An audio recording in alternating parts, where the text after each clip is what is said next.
শিশু রামিসা ধর্ষণ ও হত্যা মামলায় সোহেল রানা এবং স্বপ্নার ফাঁসির আদেশ। আসামিদের উপযুক্ত সাজা না হলে ব্যর্থ হবে আদালত, মন্তব্য বিচারকের।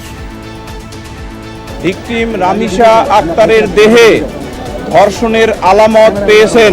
আমরা প্রসিকিউশন পক্ষে রায়ে সন্তুষ্ট। যে অপরাধী প্রকৃত তার সাজা পেয়েছেন, নির্বিচার নিশ্চিত হয়েছে আমি মনে করি। মাত্র 5 কর্মদিবসে রায় ঘোষণা অনন্য এক নজির। বিচারিক প্রক্রিয়া শেষে 3 মাসের মধ্যে শাস্তি কার্যকরের আশা। মামলা নিষ্পত্তিতে হাইকোর্টে বসবে বিশেষ বেঞ্চ।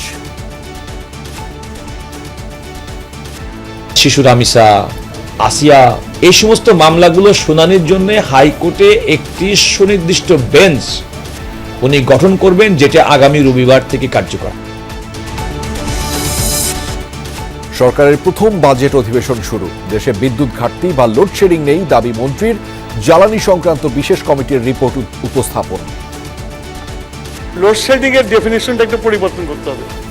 লোডশেডিং সেটাই যেটা আমার বিদ্যুতের সরবরাহ না থাকলে লোডশেডিং হয়, আর যেটা ঝড় বৃষ্টি প্রাকৃতিক কারণে গাছ পড়ে দিয়ে যদি তার ছিঁড়ে যায় সেটা লোডশেডিং না।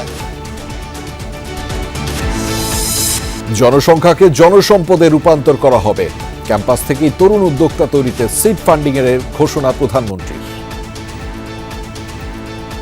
সরকার কলেজ এবং বিশ্ববিদ্যালয় ইনোভেটিভ বিজনেস আইডিয়া বাণিজ্যিকরণ করতে প্রতিযোগিতামূলক প্রক্রিয়ায় সিড ফান্ডিং বা ইনোভেশন গ্রান্ট প্রদানের সিদ্ধান্ত নিয়েছে। রাজধানীর মতিঝিলে দিনে দুপুরে ব্যবসায়ীকে গুলি করে প্রায় 21 লাখ টাকা ছিনতাই। অপরাধীদের শনাক্তে পুলিশের অভিযান। দেশের বিভিন্ন সীমান্তে অনুপ্রবেশ ঠেকাতে বিজেপির টহল অব্যাহত।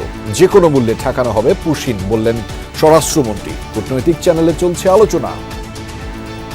আমাদের বর্ডার গার্ড তারা সতর্ক আছে। আমরা সমস্ত পুশিনের, অবৈধ পুশিনের চেষ্টাকে আমরা বাধা দেব ইনশাআল্লাহ।